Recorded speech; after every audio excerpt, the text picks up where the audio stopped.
Welcome to the Cup of Joe Show, where we explore the journey of recovery from alcohol and drug addiction. One story, one conversation, and one step at a time. I'm your host, Joe, creating a safe space for honest discussions about the challenges and triumphs of addiction and alcoholism. In each episode, we'll hear inspiring stories and uncover tools that make healing possible. Sobriety is not a one-size-fits-all journey, and you don't have to face it alone. Recovery is possible, and it's worth it. Thank you for joining the Cup of Joe Show. Now let's get started.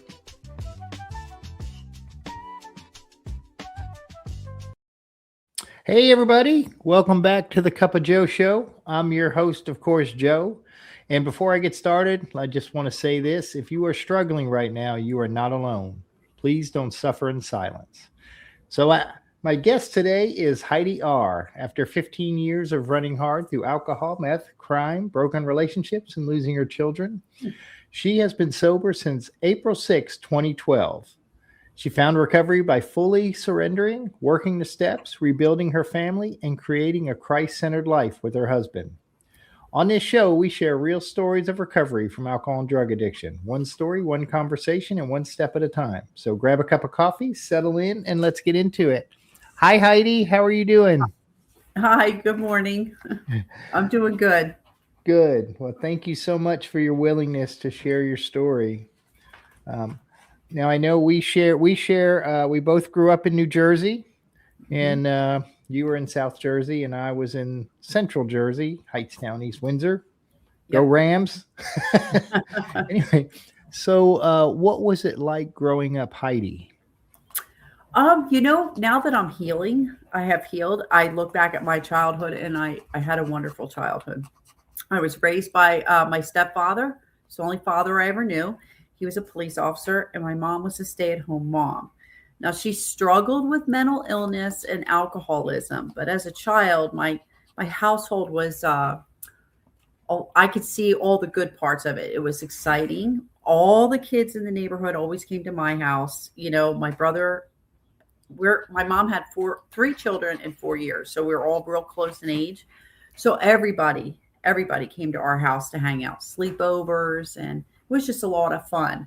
But through my mom's illness, that kind of, as I became a teenager, I realized there was something different about my mom. Then and in my own addiction, I could only see the bad parts of my childhood.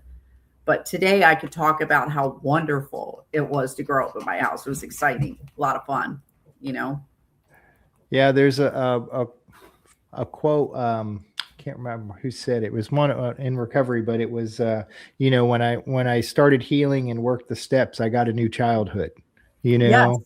Yeah, that's exactly what happened. That's really cool. So, do you remember the first time you felt the effects of alcohol or drugs?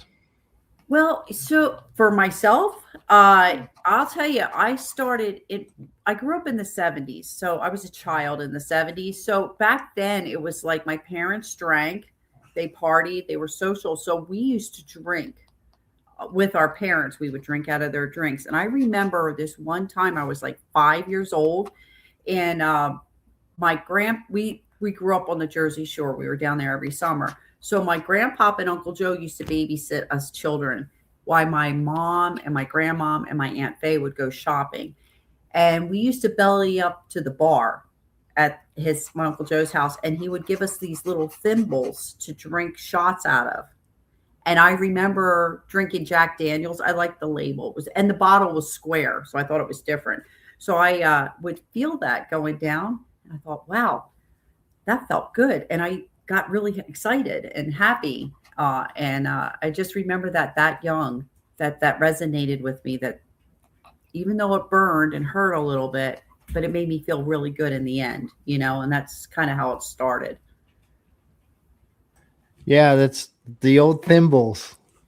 For us 70s kids, that was a normal thing. It was that was our shot class. That was my first shot class. It really was, yeah. And I know you had mentioned your mom, having alcohol, or at least alcoholism and mental illness. How did that affect you growing up? Like, as a child, I thought it was normal. My mom, I just thought she was sick.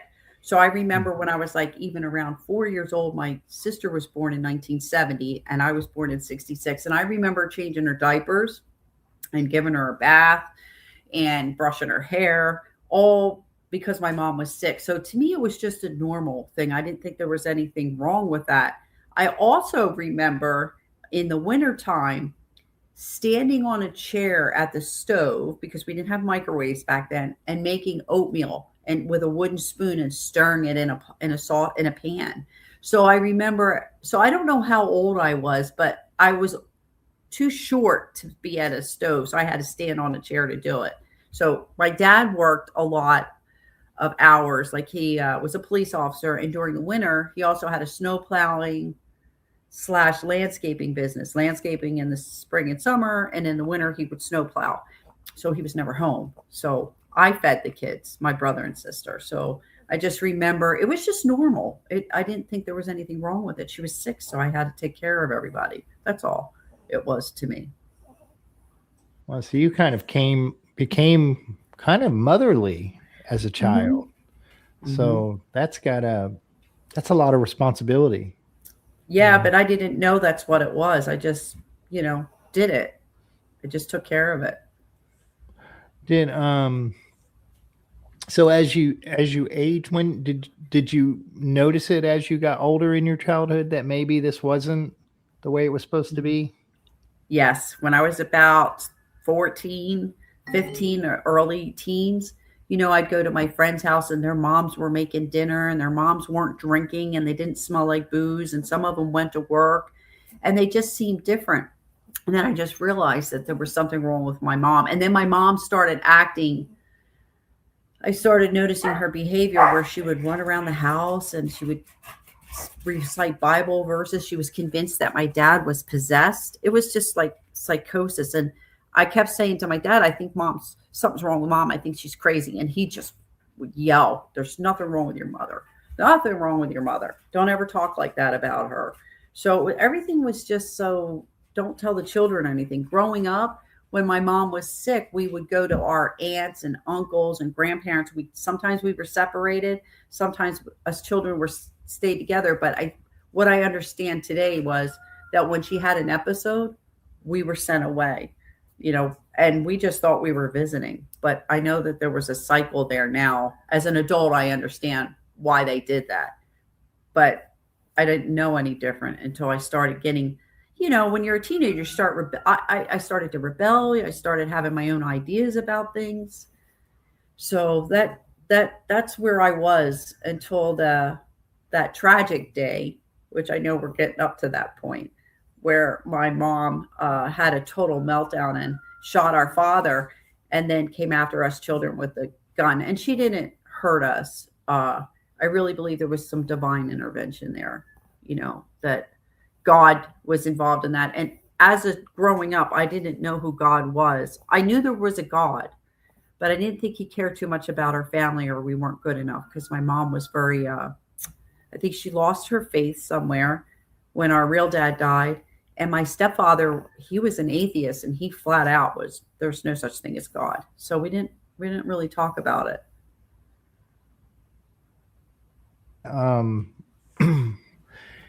Yeah, I can imagine too, if your mom's in some of her episodes was quoting Bible verses and stuff like that, it probably even further kind of I would think convinced like, no, there is, there is no God.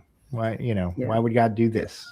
Yeah. Why was he doing this? And, why are other families so happy and my family is different than everybody else's? It just started making me questioning that if things were going to go well in my life, I was going to have to be in charge of my own life. And I think I got a lot of that from my stepdad, Henry. He was like, there is no God. You make things happen. It's you are responsible for where you go in life. And you don't depend on anybody. I think I adopted an attitude like that somewhere from him. So I can't even imagine that type of tragedy that your mom your mom shot your dad. And I mean, Yeah, yeah, it was pretty scary at the time. I mean, again, I've been through the steps many times, lots of prayers, lots of healing, lots of helping other people, that I could talk about it and say, yeah, it was a frightening time, but that horrendous moment has made me who I am today. So I, I can't ever say, oh, I wish that never happened. I just come to a point in my life that everything made me the woman I am today. And I always question, I say things like, how does a woman like me become a woman like me? Because where that addiction, after my mom shot my dad, I started getting high and drinking, and it just went on. And I just became a different type of person, angry, uh, I'll hurt you before you hurt me kind of thing. Got involved in a lot of crime. My father being a police officer, that's always a fun thing. The children turn out to be criminals. You see it on TV all the time. It's a true story. It's Or pastors' children are usually, sometimes they don't behave themselves either, you know. I have my brother was a police officer, and not the same as having your father, of course, but part of that's part of my story of I used him to get out of so much trouble. I Oh yeah. was I had it all. Would it help if I told you my brother was a cop? Was like my Yeah.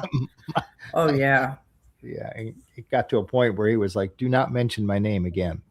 Yeah, And I it would mention really my dad's name all the time, and when I got caught and they were like, "Whose daughter are you?" and they would either smile or just have shock.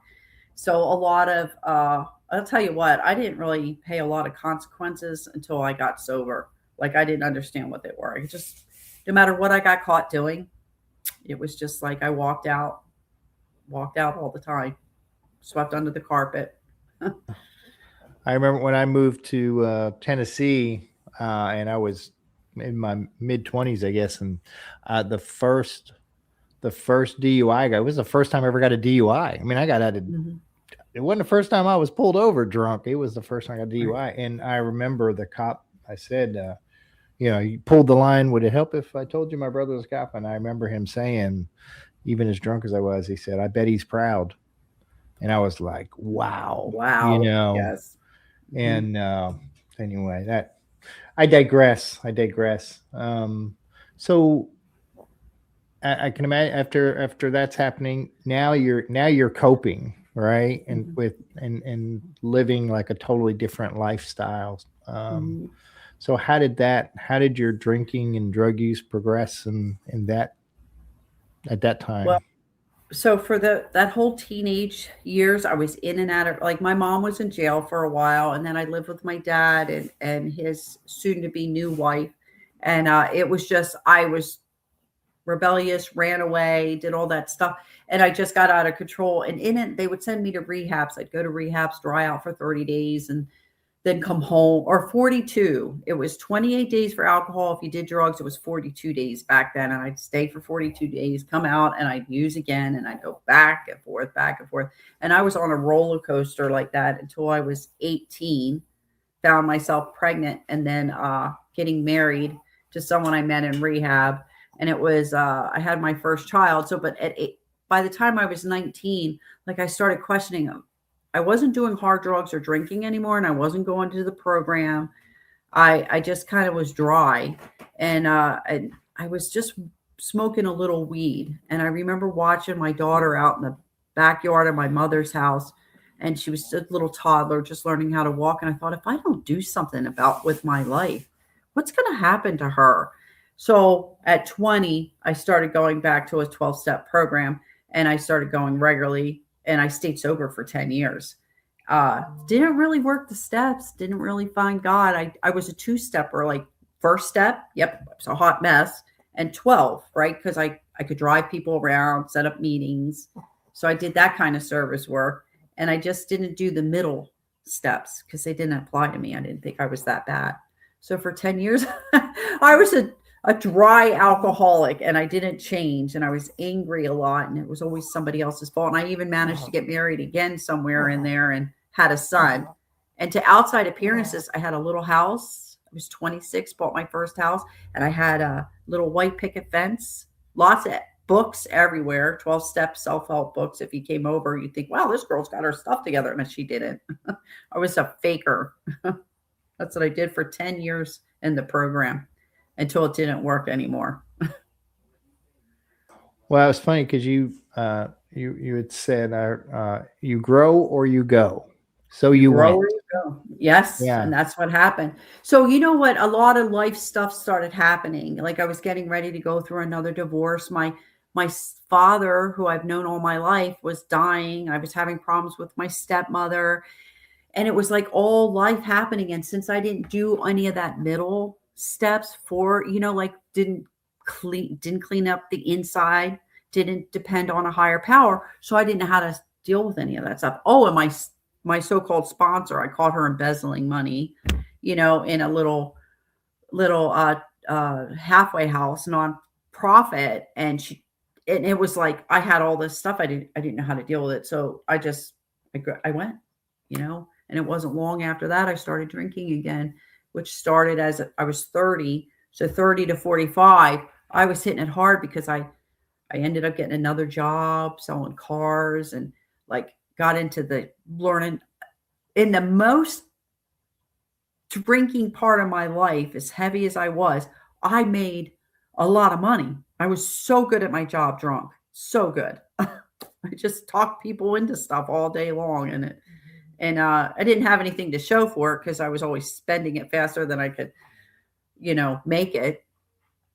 But I did have a little crime spree in the middle there from like, I don't know what made little me. crime spree in the middle.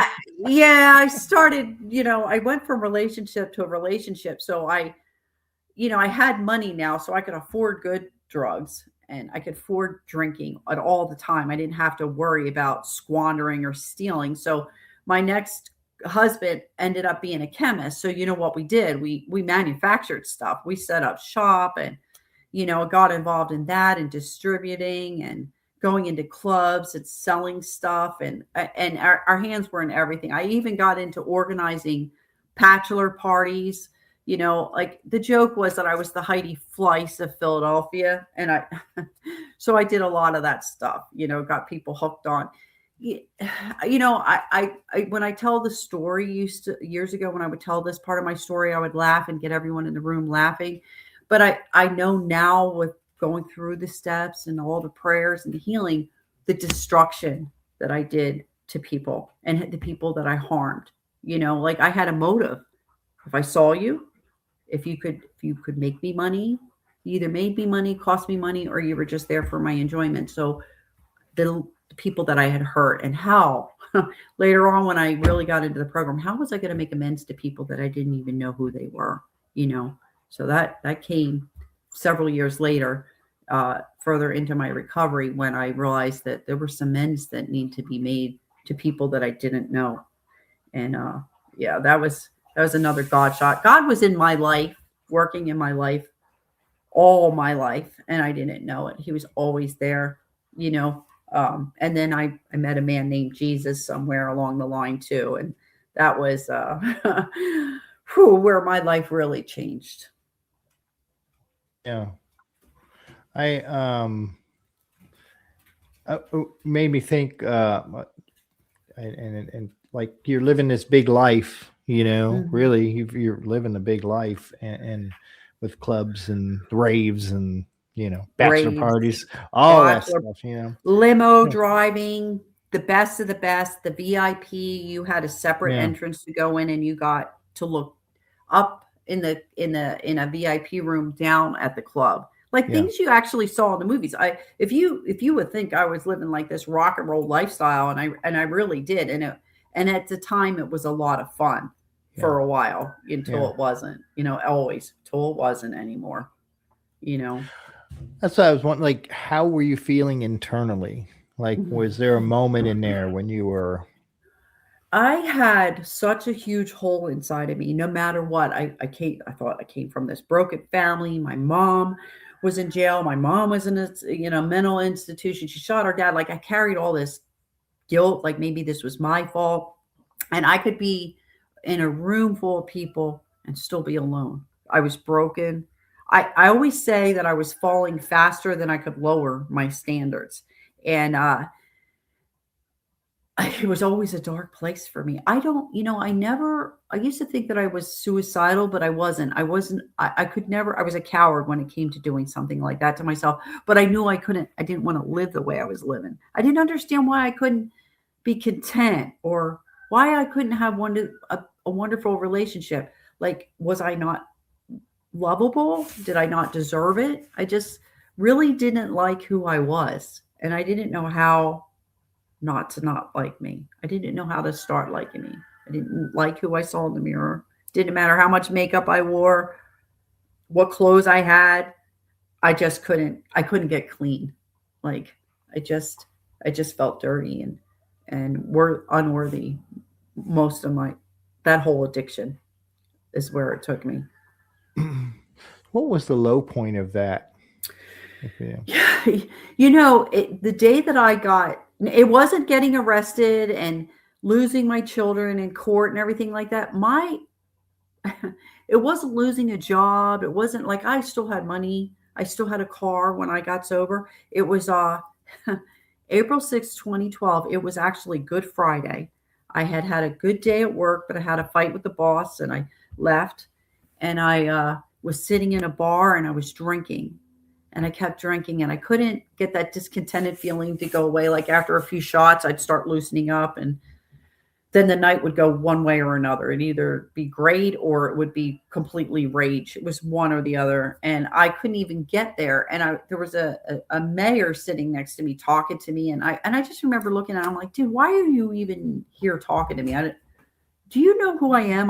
Your career just sitting here next to the type of person I am could be over. And I just remember wanting to get in my car and drive away, and I never did that. And it was like I had some intervention. I just was sinking. I felt so hopeless. I don't know how else to put the words in it, but I had a job. I had a car. I had stuff, but I had felt so broken. There was a point where I was just so broken inside that I felt so hopeless that I ended up, instead of getting in my car, I went across the street where the bar was. There was houses across the street and one of my friends lived in it. And I went over and knocked on her door and she goes, "Oh, you don't look so good, Heidi." And I was like, I don't feel so good. And she goes, "Why don't you go lay down?" And I had a conversation with God at that moment. And I just ended up on my knees and I just said, "God, I can't live like this anymore." And it was like this, my whole life just came in like it was like flashcards in my head, like all the things that I've done, all the pain I had been carrying was just, I couldn't get away. The drink just didn't keep it down anymore. And it was coming up and I couldn't stop it. And I believe that was when you're broken just in the right amount of pieces, you get that crossroads, you either go on to the bitter end or you accept spiritual help. And I was on my knees praying to a God I did not know. And he answered. He answered. I truly believe that, God, as I understand God, it works with empty vessels. We need to be emptied. It's like that filling up of the cup, Yeah. we have to be emptied until we can be filled. Cause that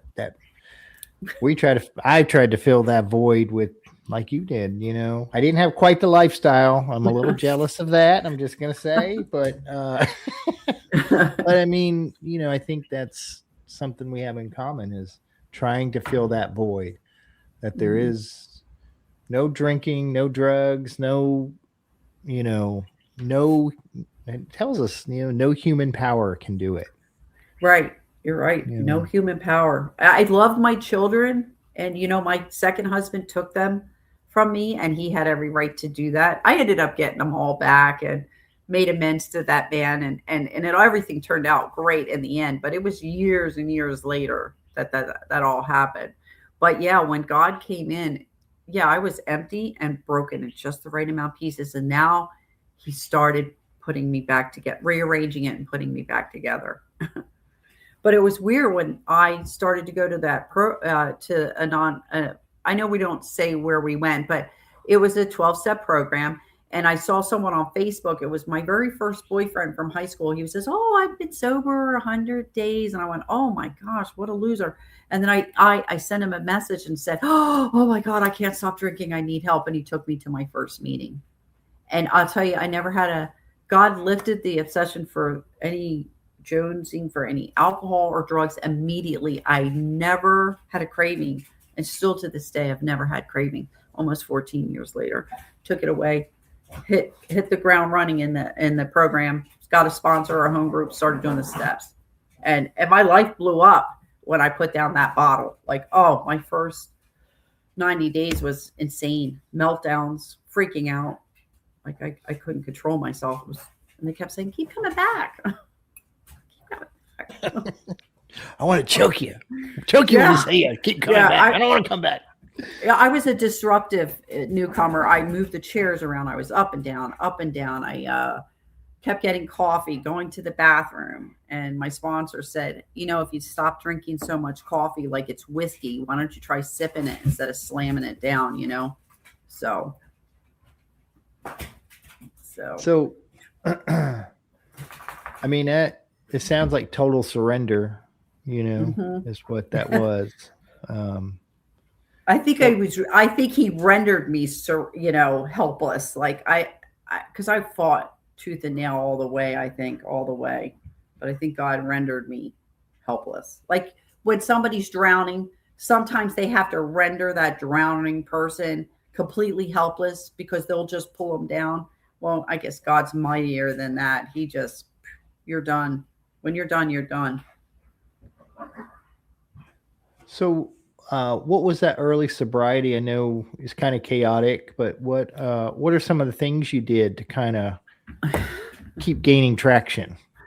So the first 30 days, like I racked up speeding tickets. Now I drove drunk everywhere and never got pulled over. And when I did, they just sent me home. But now that I'm sober, I guess they thought I should know better. So I sped going to meetings and everything like that. And they would just write these tickets over and over and over again. No, it's the other dog. Oh, okay. They would write me tickets for careless driving and speeding, reckless driving. So I got like thousands of dollars worth of tickets. I almost lost my license, and I just paid those fines and accepted the points. Second month, because I was still same job, I didn't know how to drive sober, so I kept smashing up company cars, 4 of them, and 2 of them I totaled. And the owner was like, "Are you drinking?" And I said, "No." And I'd start crying. I'm like, I don't know how to act without booze. I can't drive. I don't know how to talk to people. So he said, for every accident on the car and on auto, when you work for an auto dealer, it's $1,500 deductible if it's your fault. So I had 4 faults. It was $6,000 I owed the owner by 60 days. So he said, "If you stay sober, I'll waive this. But if you relapse, I will collect every cent out of you." So I had to show him my chips every month. Every time I got a chip, I had to send him a picture of it, or bring it to his office, one or the other. But I never drank. So he forgave that bill. 90 days, my house burnt down. Now my mom was out of jail, and I was living with her in our old family home. And, she got caught in the fire, and she was burned like 25% of her body. They had to helivac her out. That was the day I got my 90-day chip. And I was like, oh my gosh, all this stuff's happened to me. But they kept saying, "Heidi, you don't ever have to drink. Just keep coming to the meetings." So that's all I did was I just kept going to the meetings. Oh, my life's falling apart. But they said you don't have to drink. So I didn't realize that if I don't pick up the first drink, I won't get drunk. So I didn't pick up the first drink. That was amazing. Like I couldn't believe that the first drink, if I don't pick that first drink up, I won't get drunk. So I just kept not picking up the first drink. Lots of coffee, but no alcohol. Well, and that, how does that happen? You know? Yeah. It happens. It's the 12 steps, it's the support of the fellowship, and people just gathering around you, like walking, like they went through all this with me. Like my mom lived and she ended up dying when I was 9 months sober, and they showed up for me then too. It was like, I just, they told me things like this: Heidi, you got sober just in time to handle this stuff.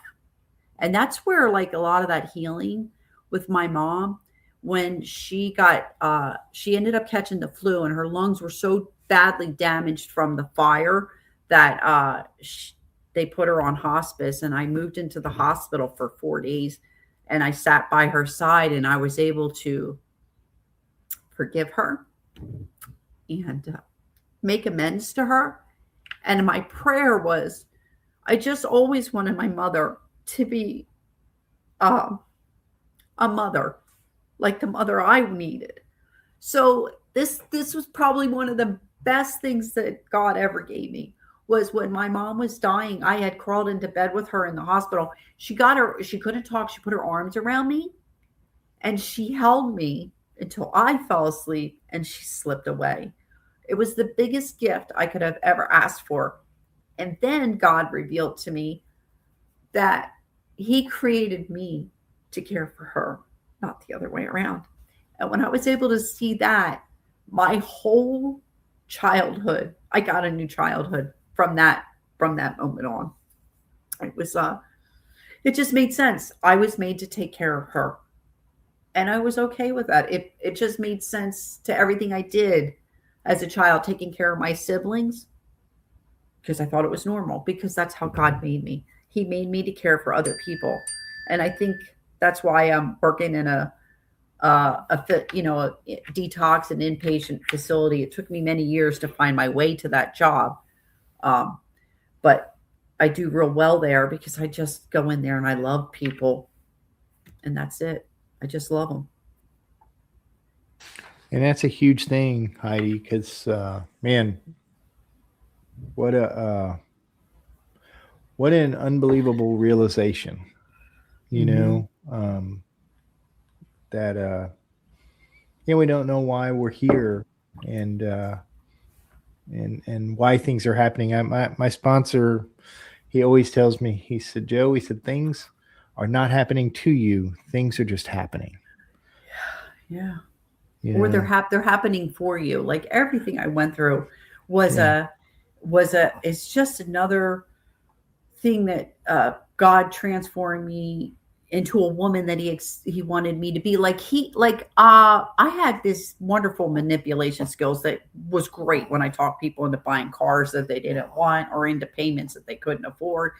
But I would take some kind of character and I would turn it in for the selfish part of me, right? But when I got into recovery and I started turning my will over to God and building this wonderful relationship, and it's just not praying and meditation, it is fellowshipping. I go out in my backyard and we walk around the yard talking about the chickens he's given me to take care of, like we have conversations. And I mean, most people, I would think back in the day, I would think these people are crazy talking to God like that. You can't have conversations with the Almighty. But yes, you can. Yes, you can. And he introduced me to Jesus too, because I have to tell you, at 8 years sober, I hit a wall in my recovery. And I couldn't quite, like, I was doing all the right things and I was praying and I had a good relationship, but I couldn't get any closer to him. And I found myself at another fellowship at church, and this song came on, and my head was saying, "Get out of there! You don't need Jesus. You don't need. Why are you even in church? You don't even need him. You're doing just fine without him." And I said another little prayer. I was like, Jesus, if you're really there, can you just quiet this in my head? And then all of a sudden, my heart started beating, and I got sweaty and cold all at the same time. And this song called "The Father's House" by Corey Asbury came on, and my heart felt like it just exploded. And whatever chains I had on there, and I accepted Jesus Christ as my personal savior, and my whole life changed. And then it's thus started another journey of getting closer, seeking God, going to Bible college, studying to be a chaplain. you know somebody I was 58 years old. All of a sudden, I'm going to go to school again, Bible college. I was like, this is crazy. I barely got out of eighth grade, you know? And it was, that was another, it's just been one journey after another. Grower Yeah. you go. You grow. You said the word that is seek, continuing to seek. Yeah. I think that is one of the lessons I've learned this year or in this last year. Uh, I need to keep seeking, because if you stop, it's quickly I can go back to who and what I was, and I always Yeah. think, like, I am only an arm length away from a drink. I am never Yes. that far, and I don't kid myself of anything else. Yeah. Well, the clients are funny. They're like, well, I only have 3 days and you have so many years. And I'm like, no, I might have over 13 years away from my last drink, but I'm always an arm's length away from my next. And then I'd say, but wait a second. What time did you wake up this morning? Because we can only stay sober one day at a time. And they'll say, well, I was up at 6. I said, well, I was up at 10. So guess what? You're sober longer than I am today. You have more hours into the day sober than I do. And their eyes would light up and say, oh, yeah, yeah. So take your 3 days and rock that, because you've been sober more hours than I have been today. You're awake. Because I used to tell them, if you're having a bad day and you're worried about using, go to bed and go to sleep. You got another day in. The day's over. You get to start over tomorrow and it'll be a new day. But yeah, I always like that. I didn't make that up. Somebody told me that early in recovery. If you got up before me, I think it was this guy, Joe McHugh or something. He was sober 100 years. He was just a real old timer, long time old timer, and he used to say, if you got up before I did, you've been sober longer than me. And I thought, wow, that's cool. Absolutely. I had one of those who always just said the same thing, same type of thing. You just say, if you didn't drink today, you're tied for first place. Yeah, that's a good one. I'm going to use that one next time. Yeah, I like that. So, you and I know part of your backstory. I know you took your grandkids in for a couple of years. Yeah, that was that, in that first year, after my mom passed away, my daughter started using, because both my kids went into recovery before I did. And my son still has more time than me. My son celebrated 15 years in December. My daughter celebrated 9 in October, but there was a period where she was using. And I was in New Jersey. She's out here in Arizona. She's like, Mom, I need to reinvent myself. And I thought, I'm getting on a plane. And I went and picked up those children and I brought them back to Jersey, and I kept them for like 2 years. And even me and my brother and I had talked about, if she doesn't sober up, we were going to adopt those children. But it didn't turn out that way, but we were making a plan B. But that's only because of recovery that, for someone like me who used and lost her children, now, in recovery, I was like, nope, I am showing up for my family, and I'm going to take those children and keep them until my daughter gets her stuff together. And that's what happened. Wow. That's pretty, and that had to be pretty healing too for you. Yeah, it was, because at my job, I was a big finance manager, and I had people underneath me that I supervised. And I went in and said, hey, I'm going to have to quit my job. I have these little babies. I can't work 12 hours. So they created a clerk's job for me where I got paid like $10 an hour. This was in 2012, 2013. And I punched a time clock, and all those people that I supervised now came and dumped stuff on my desk and told me what to do. And that was a humbling moment. And I was very proud to do it. I was very honored to be able to switch roles like that, instead of letting the ego, getting the best of me. I didn't. I was just very grateful that I was able to keep my grandkids and somehow pay those bills at $10 an hour. I don't know how I did it, but I did it, Especially in Jersey. Woo! Right. Yes. Yep. So,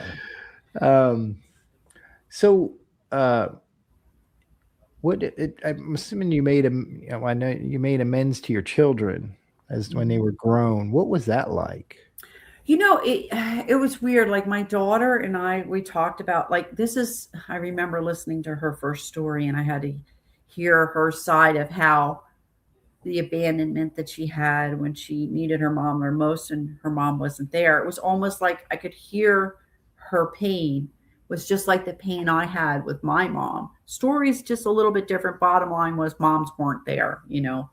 And that that was a big deal. And when after her she shared, I went and hugged her and I told her how horrible I feel about it. Just seems like the cycle. And she goes, Mom, the cycle's broken because I'm here for my children now because I took care of them. Now she's sober. And that was the way it was, more of a living amends. The cycle's broken. She's very current and active in her children's life where I wasn't able to be and my mom wasn't. And my son, when I moved out here, now this son, I lost him. He was like 10. He came back briefly at 17, went back out of my life again. And then he was getting married. I got married and had a child. And when my daughter was back out here, my mom was passed away. My son said, Why don't you come live with me, Mom? And I was like, What? Okay. So I went and lived with him for 18 months. And I went to my ex-husband's house and his wife's house, and I saw pictures of my son, and I didn't never saw him before, and I didn't know that's what he looked like when he was 12 and 14 and 15. Like I saw all these things and my heart was just so full of guilt, and I had a talk with him about that. And I said, I'm so sorry that I wasn't there. And he goes, Mom, don't do that to yourself because you're here now. And I got the gift of alcoholism and drug addiction from you. And without recovery, I wouldn't have the life that I have today. I wouldn't have been able to forgive you, Mom, and I wouldn't have you in my life today if it wasn't for all that. So don't feel that way. So the living amends is I'm there for these kids all the time. And we all have this great relationship. My husband with my ex-husband, we were just all one big happy family. And we could be all in the same room together, which is a miracle. That's it. That's huge. It's That's a huge. huge And thing. mhm. Uh, so can I ask about today? Your life today? What is I didn't want to my mention your husband's name. I see him in the background a little bit, but I didn't want to. Yeah. Oh, my husband is so wonderful. We met at in the program at a bonfire at a function, a 12-step function. And he came up and asked, he says, and I'm a lot older than him too. I like to always admit that too. I'm like 18 years older than my husband. And he'd come up and he says, Oh, hi Heidi, my name's Drew. And I'm like, oh, whatever. And then like it took him 5 years. We met in 2017, and then July of 2021 he finally asked me out. He served on every panel. Like I was a chairperson for this. I was like so busy in service, so he was always part of my support team. He set up tables, break down tables. So I just figured, we had this celebration of life. So I was like, oh, help me move tables around. And then we just started hanging out as being friends. So this was the first healthy relationship I ever became in. So we've been together 5 years, dated for 3. We've been married for 2 already. And he's just my best friend. And he was supportive with me going to Bible college. And, I adopted his daughter, his youngest daughter. So this was a thing. I had a judge take children from me and then a judge to give me one. And that's all because of God working in my life and recovery, just surrendering. And that my life today is I have a little poultry farm out back with chickens, turkeys, and ducks. And I have 4 dogs now. And I don't even know how many cats we had. We started out with 7, then we went down to 4. And then there's a lot of strays. So there's a lot of cats outside too. So, it's just our family just keeps growing. And I have 5 grandchildren. Drew came with 2 daughters. I adopted the younger one. So my life That is sounds beautiful. like a pretty incredible blended family. Well, you know what is funny when my first 30 days, they said, Heidi, what do you think your sobriety life is going to look like? And this is what I said to them. I said, well, I'm going to get all my stuff back that I lost to all those ex-husbands, and I'm going to have a big house. I'm going to have a housekeeper and a landscaper. And this time I'll be able to afford a butler. I don't have any of that. I live in Apache Junction. I have chicken poop up to the eyeballs, you know, and I live in a little single wide out in the desert, and it's the best life I've ever had in my life. And I work in a recovery place where I'm a resident assistant, where I take care of the clients. I take care of them. My best favorite thing to do in the door is when the doorbell rings and they're at that door, I like to answer that and welcome and say, welcome home. There's no place to go but out from here. Come on in. We're glad you're here. We've been waiting for you. That's what I tell them. We've been waiting for you, and then I just help them through it.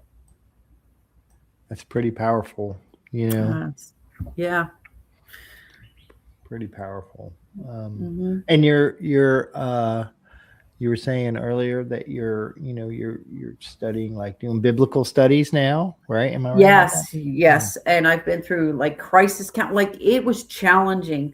My first semester, I couldn't handle it. Like, I really only went to 8th grade. I got a GED somewhere in my years, and I couldn't do this. And I was crying one day to work going, God, I don't even know why you go talk to me into going to Bible college. I can't. How could you give me this stuff and I can't even understand any of the words in the book? This fancy stuff. I can't do this. I'm going to quit. And then everything in my car just shut down, like the radio shut off. And this loud thought came to my mind saying, this is not work, Heidi. You are seeking me. You're learning. You need to know me so you can go out and make me known. And I went, oh. And at that point, then everything changed. School became easy all of a sudden. It was just reading and studying in his word. I entered the Bible. I didn't read it. I entered it. And I entered and interacted with all the people in there, and God changed anything I asked for. He answers all my prayers. Most of the time it's not now, or you're not ready, or I have something better, but he never not answers me. That's I love it. And so you may have kind of answered it, but I figured I'd ask anyway. How does your faith and your recovery kind of interact together in your life? It's just a way of life now. I don't know any other life like this. It just I had to learn how to believe in something I couldn't see, and I had to believe that in an outcome that I didn't try to manipulate my outcome. I don't know how to explain it.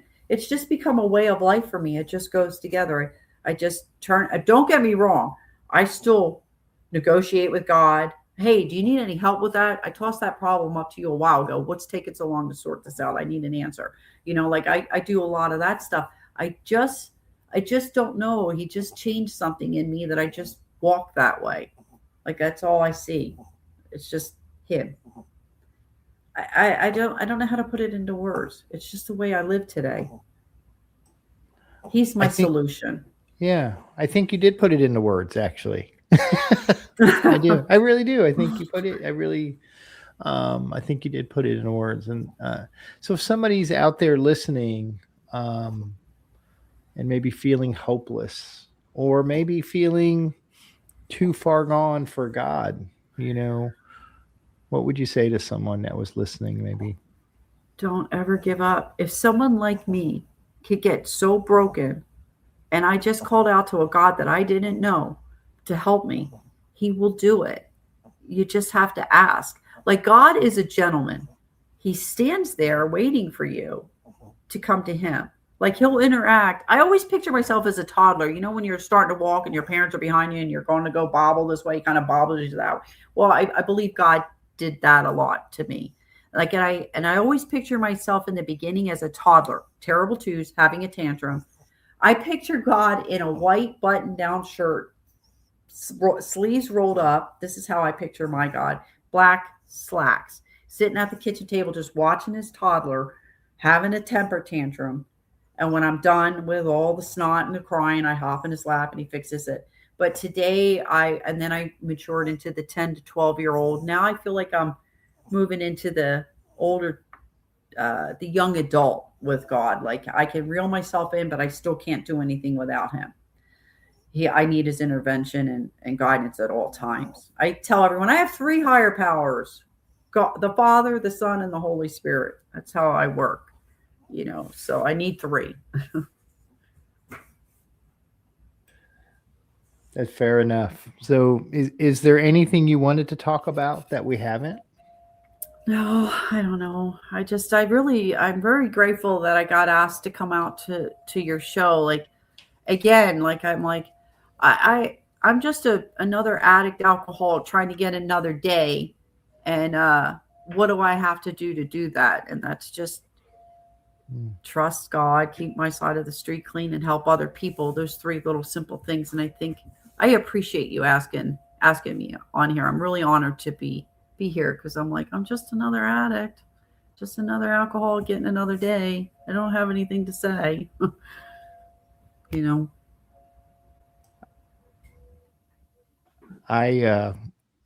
think you have a lot to say, and I think your story is full of hope, and it's an amazing testament to what you can go through and come out on the other side. A better person, a better human. There's an old quote that says, "If you're going through hell, keep going." Yeah. Oh yeah. And you're just living proof of what's out there waiting on someone who chooses this life. Thanks. But thank you so much for sharing your story, Heidi. But I can't let you go without doing our rapid fire questions. Thanks for having me. You're welcome. Thank you. It's been an honor. It really has. So, but are you ready, my friend? All right. We are. What is your favorite recovery slogan? Keep coming back. Keep coming back. What is your least favorite recovery slogan? I don't have one. I like them all, and I use them all. I remember one when I first got sober. I was hurting, sitting in those rooms, and a bunch of newcomers. And this old timer looked around and says, "Hey, newcomers, look around. We're all your new best friends." And I thought, "Oh, all right. Well, that's the one I didn't like." But I like saying that now. Look around, guys. We're all your new best friends. I'm like, you the look on their face. So that was the one I liked the least in the beginning. But I like all of them. That's fair. What do you think is your sobriety superpower? Empathy. I just know where they come from. I know their pain. If you could say one thing to your former self, what would it be? Don't give up, Heidi. Don't give up. The miracle's going to happen. What song do you play to lift your spirits when you need a boost? Oh my gosh, there's so many of them. They're all. This new song that it's really been rocking. It's called "Rise." Rise up through the hurt, that broken roots. That I'm really like into them a lot, and I'm like, rise up through that pain, and that's exactly what you have to do. Don't lay there and hurt. Just get up. And that's the difference. Somebody told me sitting on the couch thinking about it and actually getting up and do it, it requires the same effort. So I started like, sitting on the couch and doing absolutely nothing and feeling sorry for myself requires the same effort as getting up and doing something about it. So I get up and do something about it. It's the same effort. I like that. If you could grant yourself one wish to help with your recovery, what would it be? Oh, I don't know. One wish? I don't know. I don't wish for stuff anymore. I just let it happen. I can't answer that one. I really don't wish for stuff anymore because God just has so many things in store for me. I just wait to be surprised. I'm sorry, I can't answer that one. Don't That's be a hard sorry, one. Heidi. It's okay. What step do you love the most? Step 2, because if that's the glue that holds it all together. You could do one perfectly, you can do 12 really good, but step 2, coming to believe in a power greater than myself can restore me to sanity. That's the glue. That's my favorite step, because without step 2, without having that belief, you can't work any of the rest of them effectively. Because you could sit on one forever and be miserable, sitting in that unmanageability and that powerlessness until you can't take it anymore, and then you have to drink, But the glue is step 2. What step do you love the least? I still don't like making amends. But I do it. I do it because I always feel better afterwards. But that's the one that I like try to justify. I'll fight that one more. The eighth and ninth step. I'll fight it a little bit more because it's really their fault. They deserved it. I'm not saying I'm sorry. I'm nodding my head as she's saying, of course it's their fault. It's their fault. That's the one I really buckle the most with, is the 8th and 9th step. What is one of your favorite movies? What is it? The Forrest Gump movie. That's my favorite movie in the whole world. I will watch that over and over again. And you know why? Because he's so innocent through the whole thing. And that Jenny, I always when I watch her in her drug addiction, and when she was standing on that ledge, I really believe I've been in those situations, and that despair that she had, and that always drives home that I could easily go back to that if I chose to, and I don't. I want to stay right here under the care and protection of my higher power, whom I choose to call God. And finally, if heaven exists, what would you like to hear God say when you arrive at the pearly gates? Welcome home. Yeah. Welcome home. I've been waiting for you. Well, Heidi, thank you so much. Very powerful. Thank you. Very powerful. And if this episode meant something to you, share it with one person who needs hope today. And if you're listening on Apple Podcasts, take 30 seconds to leave a 5-star review, because it helps this message reach someone who's still struggling and doesn't know where to turn. A new episode of The Cup of Joe Show drops every Thursday at noon. You can listen anytime at thecupofjoeshow.net or on your favorite podcast apps: Podbean, Apple, Spotify, YouTube, and more. Just search for The Cup of Joe Show. Don't forget the "the." And if you're looking for daily encouragement in your recovery journey, subscribe to our friends at the Daily Ponderables. Daily inspiration delivered to your inbox every morning. Please like, follow, subscribe, and share, because someone out there wants to hear this today. Thank you so much, everybody. Have a good day. It's just a laid-back vibe, baby. We hope you enjoyed today's Experience, Strength, and Hope. We are so grateful you decided to join us. Please share this episode with someone who might need it. Also, don't forget to like and subscribe. Remember, no matter where you are in your recovery journey, you are not alone. Reach up and reach out to someone. Please do not suffer in silence. Until next time, let's take it 1 minute, 1 hour, and 1 day at a time. Thanks for listening to The Cup of Joe Show.